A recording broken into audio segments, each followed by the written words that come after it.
Well, Giants fans, welcome back to the Allen Hour channel. Again, I'm your host, Dylan Allen. I appreciate you tuning in. Make sure to leave a like, subscribe, drop a comment, and ring that bell so you're notified every time I post on here. I wish tonight's video could be celebrating a big win in Gillette. Just not that it really meant anything for the season, but just would have been nice to beat the Patriots and kind of end their winning streak that they've now extended after winning tonight 33-15. And it would have been nice to see Dart go out there and get his footing right and see Mike Kafka go out and win his first game as interim head coach, but none of that happened tonight and not even remotely close. The final score, you might look at it and go, well, they were in it, two-possession game for a little while there. It never felt that they were in this game. So many mistakes, and this was such a prototypical Giants loss. Maybe not the story of this year, where it's been blown fourth quarter leads with Shane Bowen as defensive coordinator, but in years past at least, just a total, utter disaster of a football game on all phases. I mean, special teams? We have to start with that. Younghoe Koo, what the hell are you doing, dude? How does that happen? I mean, how does that happen? Really? This is now what, the fifth, sixth time that we've had to sit here and talk about kicking issues? I mean, really? I mean, this is just historically bad. Everything continues to just one up the previous experience when it comes to kicking. This season, you got Jude McAtamney against the Broncos. I don't have to remind you that whole performance, but I will anyway. Misses extra points, right? And it costs the Giants in the end when they go up 32-30. He has a chance to make the extra point to go up 33-30. Doesn't make it. And we all know how that ends. The Broncos get a game-winning field goal, and the rest is history there.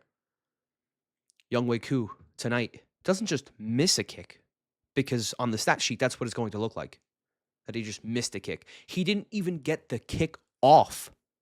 His foot never left the effing ground. I've been watching football for most of my life. I'm 24 years old. I have never seen a kick attempt like that before. And I bet many of you hold the same opinion. Because who just does that? Who does that? How does that happen? It happens to me in my golf game more times than I would like. But I'm swinging a club, and I'm not getting paid millions of dollars to do that. Younghoe Koo is. He's getting paid to kick, and he couldn't even put it's a kid's show here. He couldn't even put his foot on the ball. And Gillen gets killed afterwards because he just has to take the ball and try and figure out what to do with it. At first, I thought maybe it was a fake because when Gillen pulled it and ran away, I thought maybe he was looking to throw, and I was like, oh, you see the replay, and it was as clear as day that just Koo. I don't know how that happens. I really don't know how that happens. And you could argue that was the turning point of the game. 17-7, the Pats are winning at that point. You know, if Koo knocks that through, now it's 17-10, and it's a one-possession game. And even if you go to the play before the kick mishap, Theo Johnson has a touchdown ball in his hands, and he drops the ball. Albeit it was a tough grab, but Dart put a hell of a throw on it. And you got to come down with those. And those are the winning plays that the Giants just can't seem to consistently make. And they also can't consistently make the easy plays, the gimmies, which is why this team is not only 2-11 this season, but 5-25 over the last 30 games, and why they continue to choke fourth quarter leads when they seem to have them. I thought at the beginning of this experiment with Mike Kafka that he had a legitimate chance to win this job. After tonight, and I know a lot of this you can't blame on him, especially the kicking and the special teams mishaps with the return touchdown and Gunner fumbling the ball, but I just don't know how John Mara looks at all of this, looks at keeping Joe Shane too, and just looks at how this season is going to finish and what will likely be at most a 3 or 4 win football team. I would lean towards 3 wins. I think they can beat the Raiders later in the year. But besides that, maybe they get you a 4th win. Is it really worth essentially running things back with what you're seeing right now and keeping Joe Shane and doing all that? I just don't see it happening. So I don't think Mike Kafka gets this job anymore. And I'll make a whole nother video on that as the season kind of goes along and we get closer to when those decisions will be made and when rumors start coming out about that. But I just don't see Mike Kafka getting this job. And you can see with the way in his play calling tonight with Jackson Dart, his first game having Dart, there just to me was not a ton of throws, not a lot of passing plays, especially in a game where you're down right from the get-go. You're down 30-7 at the half, and we'll break down the whole game. But these are just my quick and instant thoughts of what I was thinking throughout the game watching this game tonight. There just were not enough pass plays, in my opinion. He stuck to the run a little too much. And to his credit, the run was working on most plays than it wasn't. So I'll give him credit there. But at some point, again, when we're talking about Mike Kafka potentially getting this head coaching job, you have to take into account how Dart looks in this offense. And tonight, Mike Kafka's first crack at really being able to create a game plan for Dart and to execute it with his play calling and having full control over everything that goes on. It just is not what I'm looking for. And Dart played a good game, all things considered. It just not enough passing yards, not enough volume. And it wasn't until the final drive of the game where they threw it every play where they had to, right? I wrote it down in my notes at one point in this game, and I wanted to make a point of this because I knew that talking about the running game over the passing game in terms of number of play calls would be talked about. With 7:41 left in the game, the Giants had 27 rush attempts compared to just 19 pass attempts. At that 7:40-ish mark, the Giants had punted. I believe they had a 4th and 8, somewhere around there, but they were down 30-15, backed up on their own side of the field, and they punted the ball back to New England. So I figured right after that point, any drive the Giants had going further would have been exclusively passing the ball just due to being down 30-15 at the time and needing to push the ball down the field. So I figured 3.5 quarters worth of track record was enough to go off. And that was what the tally was, 27-19 in favor of the run attack. And again, this is a game in which the Giants have been down 2+ possessions the entire game, essentially from the get-go. I mean, it was 17-0 Patriots after the first quarter. So I'm not saying to totally abandon the run, but you also just can't not pass the ball when you're down that many points. So there were a lot of things that I didn't like tonight about from Mike Kafka's side of things. And I just thought tonight in general, to wrap up this entire argument of mine, I just thought tonight was one of the more giant losses where everything went wrong. Special teams had a major goof in this game, instantly put the Giants in a deep hole to try and get out of. And the offense scored, looked good at times, but then also some questionable decisions, running the ball a lot more, then not going for it on a 4th and 1 at midfield. And we'll get into that. Just a lot of questionable decisions. And again, final score 33-15. Giants fall to 2-11, and the Patriots move to 11-2. So let's go through some of the bigger plays. I obviously talked about the Younghoe Koo and that whole missed field goal fiasco, which I just still could not believe that happened. I mean, I've never seen anything like that in my life before. But so then, way before all of that happened, you have a 94-yard punt return touchdown. It just, especially after the Giants defensively does a good job, after, again, the special teams gave up a 39-yard return to Jennings on the opening kickoff. So the Patriots instantly had the ball on their opening drive at their own 47. So the defense already put in a tough spot. I thought the defense had a good first drive, forcing a field goal, keeping this game, again, not at 7-0 to start the game. It was 3-0. But then what happens? The Giants get the ball, 5 plays, 15 yards, and in 4 minutes they punt the ball, and it's a 94-yard punt return touchdown. So already 2 mistakes by the special teams in this game, giving up the 40-yard return on the opening kickoff and then the 94-yard punt return touchdown. So that's 2 mistakes right there for the special teams. And then you get to the Younghoe Koo missed field goal, which I don't even know if we want to call it a missed field goal. A whiffed field goal? A Charlie Brown? Like, this was not just a standard missed it wide right, pushed it left, kicked it. He missed the ball. He didn't make contact with the ball. So obviously I'm angry about the special teams tonight. That is just inexcusable, and I've never seen anything like that before in my life. Then after that missed field goal from Koo, Patriots get the ball, go down the field, and the Giants get into a 3rd and 9 situation on their own 33-yard line. They have a chance to get off the field and to somehow keep this game in reach, to potentially just make it 20-7 if the Patriots were to make a field goal. But no, Paulson Adebo gets beat off the edge, on the outside, I should say, by Kyle Williams. Immediately. You watch that playback. Adebo is standing there. Does not move. And when Williams is running at him, still does not move until he is beyond him. Then he turns around and tries to catch up, in which he does. But Drake May is too good of a quarterback to give Williams any kind of space like that. So, again, 3rd and 9 on the Giants' 33-yard line. Instead of a field goal, Adebo gives up a 33-yard touchdown to Williams, and it's 24-7 Patriots, just like that. And again, this all happening after that missed field goal, all happening after that punt return touchdown. But that's not even the kicker. The icing on the cake is after all of that, the Patriots kick it off. Gunnar Olszewski receives the kickoff, runs into about 3 guys, which, by the way, tonight he did that about 4 times, where he just ran into people. It did not seem like he had a clue as to where the hole was going to be on any of these returns. He ran right into the guy, fumbled the ball, and the Patriots got the ball back immediately. Giants defense, to their credit, held them to 3.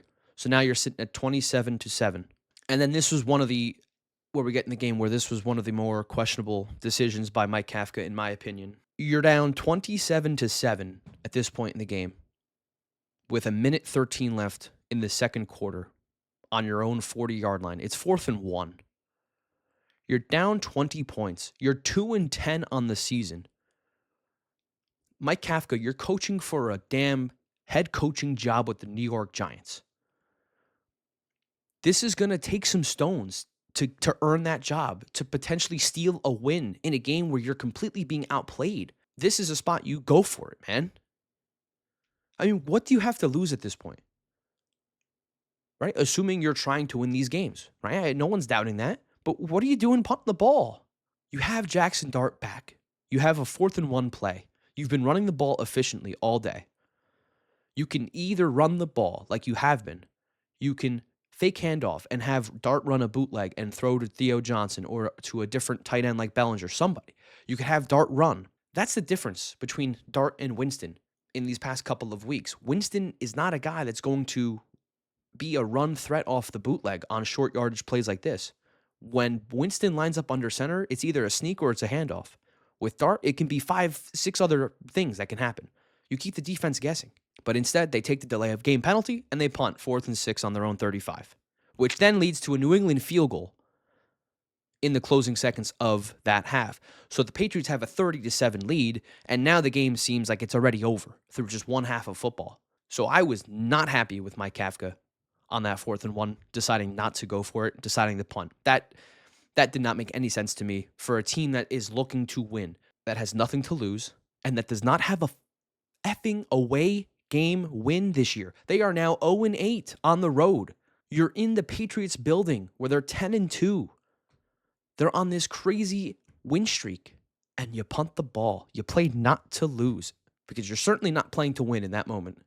You are playing to try and keep it at 20 points and hope for the best because you get the ball to start the second half, which makes it even more questionable for me because you have a chance to potentially double up on points. And I'm not even saying a touchdown, but maybe you get a field goal. Now it's 27-10. Then out of the second half, maybe you get another field goal or you get another touchdown. And now it's 27-17 or 27-13. And it's a 2-possession game. And now you're all of a sudden right back in it. But instead, because they didn't attempt to go for it to try and get points and be aggressive at the end of the first half, and because they then gave up 3 points to the Patriots, it then forced the Giants to be ultra aggressive in the second half, down 23. So on their opening drive, what do? They get down to the New England 38-yard line. Again, in a position to potentially get a field goal. And had they gone for it on 4th and 1 in the first half, maybe they would have gotten points there, and then maybe they go for a field goal here. I'm not sure, right? You never really do know. But on 4th and 6, Dart throws a pass to Johnson, incomplete, and that's the end of the drive. So it's just the little things throughout the course of this game where the Giants just got, it seemed like everything wrong, and the Patriots were able to pick them apart. To take you through some of the team stats for this game, the Patriots had 21 first downs to the Giants 14. Giants 4 of 11 on third downs. The Patriots were 6 for 13. Patriots had 10 more plays than the Giants, 63 to 53. And they almost outgained the Giants by 160 yards, 395 to 239. Each team had 10 drives. And again, the difference was just the Patriots were better on offense. They averaged almost 2 more yards per play at 6.3 to the Giants' 4.5. And they had 150 more yards roughly than the Giants, 276 to 128. And they threw it 7 more times. The yards per pass as well was not great for the Giants, only 5 yards per pass compared to the Patriots' 8.1. And again, rushing, the Giants, I thought, actually did pretty well in that area, 111 on the ground. Patriots had 119, both averaging 4.1 yards per carry. The Patriots had 2 more attempts to get those 8 extra yards. So in that area, it was very, very comparable. I thought the defense in the red zone played a great game. Besides that one big bomb to Kyle Williams, which technically isn't a red zone score because it was 33 yards out.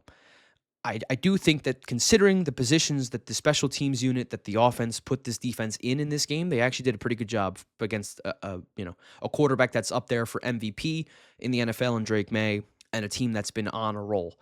Patriots were held to 1 for 5 on red zone attempts tonight, and the Giants did not have a single red zone possession.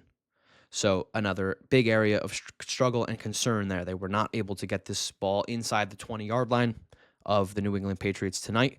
Penalties, very comparable. The Giants had 40 penalties for 30 yards. The Pats had 3 penalties for 30 yards.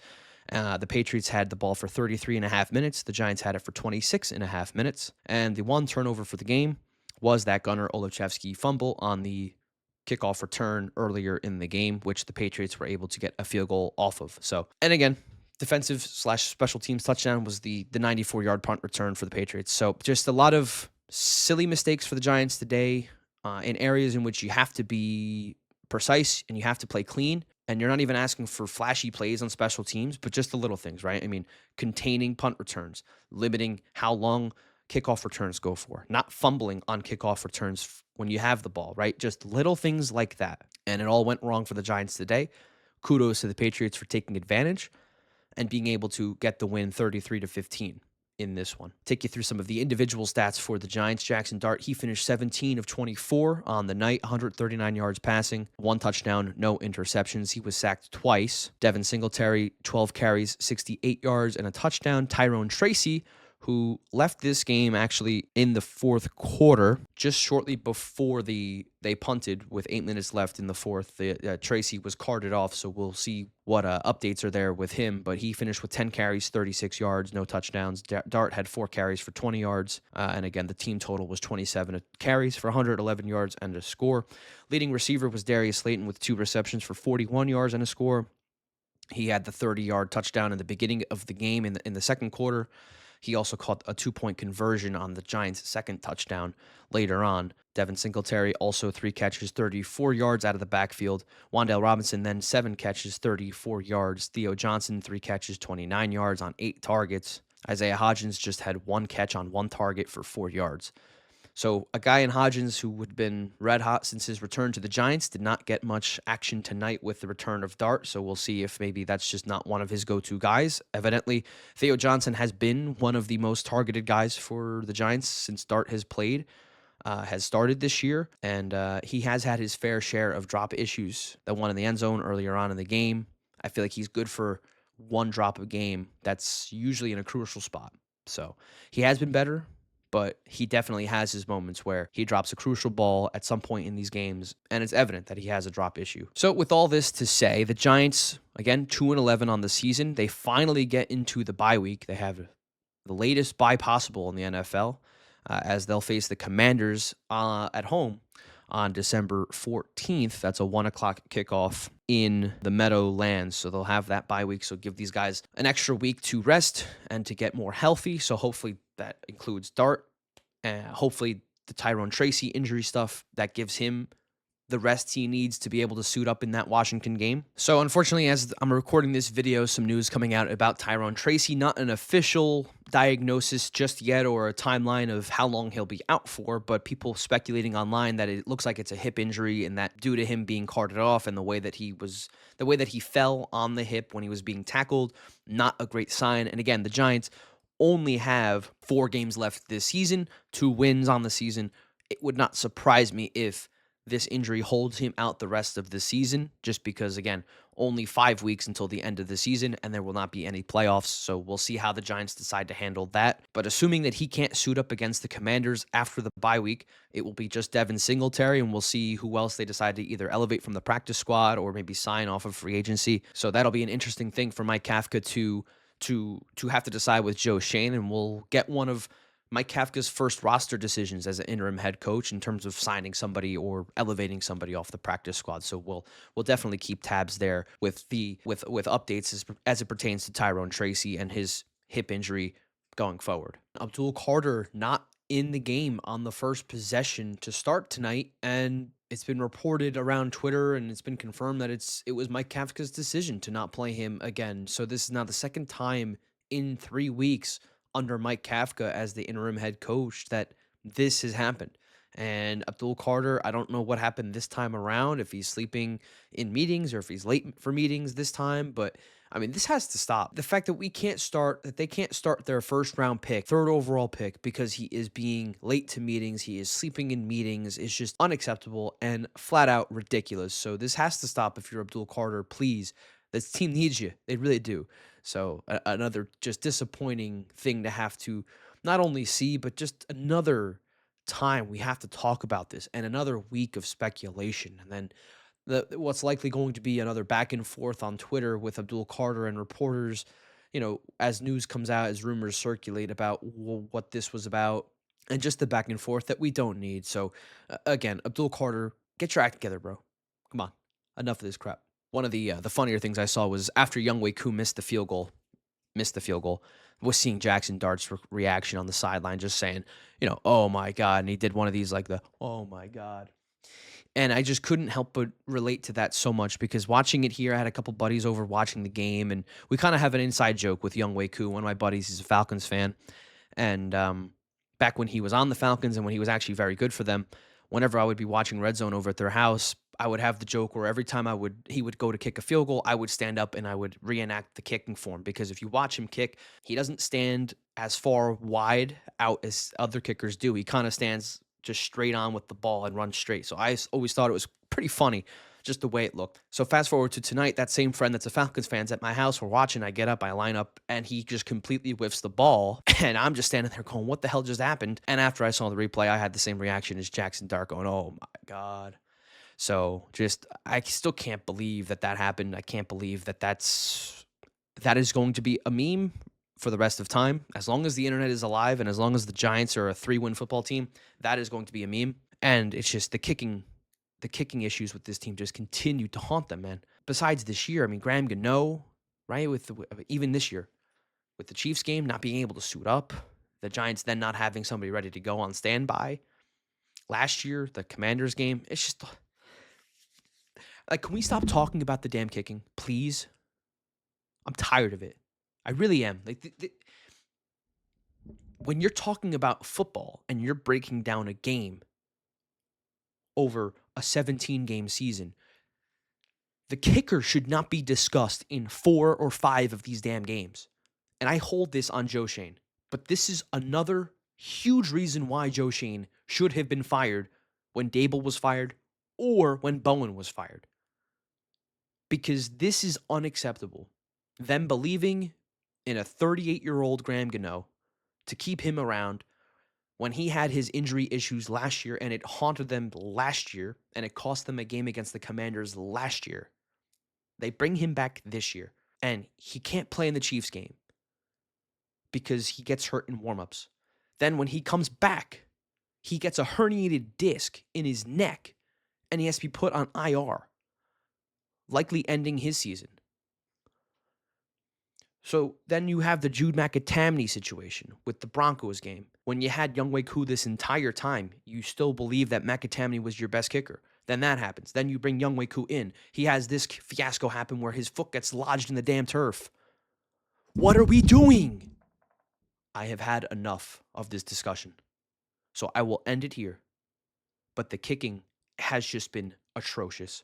The last point I'll make about this game that I noticed while watching, and it was kind of the big storyline throughout the game, was the big hits that Dart continues to take. The very first one where he kind of got, the tackler kind of went over him and missed him. I think they blew that one out of proportion a little bit, but obviously the big one on the sideline with Christian Ellis completely just spun Dart sideways. He looked like a helicopter blade, which started a fight with Theo Johnson being the person starting it. And I can't really blame Johnson because whether it's a dirty hit or not, and it didn't, I thought it was on the first sight, but after seeing the replays, it was not. Dart needs to get out of bounds sooner.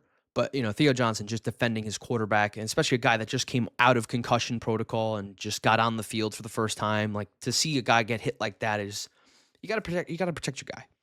It comes down to that. So I'm okay with Theo Johnson doing that. I know it cost them 15 yards because of the penalty, but would you rather teammates just let Dart get up on his own and not say anything? So I can't really fault Theo Johnson and the rest of the guys there for trying to lift up the spirits and bring some energy to the team. Because again, the game was mathematically it wasn't lost, but it sure damn felt like it was lost. So to try and spruce up the hopes on the team and on that sideline, and you have to be there for your teammates. So it's good that these guys that are around Dart that want to see him be fine, be healthy, and not take hits like that. So I was okay with seeing that. But again, the main point is Dart needs to get out of bounds quicker, so that does not happen. He needs to start sliding more, which we saw a little bit of it tonight. But that's the big point of emphasis. He needs to start sliding, get out of bounds sooner. So again, final score 33-15. Make sure you stay tuned for Friday, where I will have my Allen's Key Picks, episode 3, releasing on Friday, where I give you my best bets of all the conference championship games, of all the major conference championship games, that is, the implications those games will have on the college football playoff and where the selection committee will go with that, how the bracket will be once those games are over, in my opinion. And I'll give you my college football playoff bracket predictions as well, where I think these teams will end up, who I think will get in. Will Duke at 8-5 get in somehow, some way if they beat Virginia? I doubt it. Does that mean we will get 2 group of 5 teams for the first time in the college football playoff, whether that's Tulane and JMU, whether that's North Texas and JMU? There is a legitimate chance if Duke defeats Virginia, but we will get into that on Friday. So make sure you stay tuned for that. Again, drop a like, subscribe to the channel, leave a comment, ring the bell so you get notified every time I post, and I will see you Friday.